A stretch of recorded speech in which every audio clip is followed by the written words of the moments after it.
Bonjour à tous, bonjour à toutes. Alors, une vidéo assez courte qui ressemblera à celle que j'ai diffusée précédemment un petit peu par certains côtés. J'ai été confronté à des manipulateurs qui voulaient absolument que j'adhère à une association dans laquelle ils se trouvaient. Notamment, c'était, si je me souviens bien, le dernier exemple que j'ai en tête, c'était une chorale.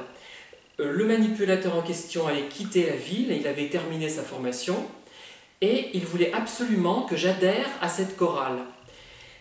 En fait, ça m'a beaucoup surpris, et j'ai eu le sentiment qu'il me considérait comme une sorte de lui bis, une sorte de substitut de lui-même, qu'il mettait en quelque sorte dans cette chorale où il s'était trouvé, où il avait chanté, où il avait fait quelque chose, donc, pour ne pas perdre de terrain en quelque sorte.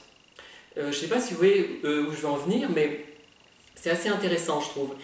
Et j'étais une sorte de monsieur T bis, et je devais me comporter sans doute comme lui se serait comporté.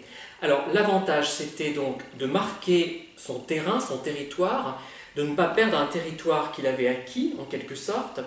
Deuxièmement, de placer sur ce terrain une présence qu'il estimait valorisante. Apparemment, il me percevait comme valorisant pour lui. J'étais une sorte de faire-valoir pour lui. Troisième possibilité, ça peut être aussi pour servir de relais, c'est-à-dire que je pouvais transmettre des informations qui venaient de cette chorale jusqu'à lui. Je servais en quelque sorte d'intermédiaire, voire de colporteur de ragot, enfin de transmetteur, ça se dit, de ragot. Et je crois que c'est à peu près tout ce que je peux en dire. Voilà.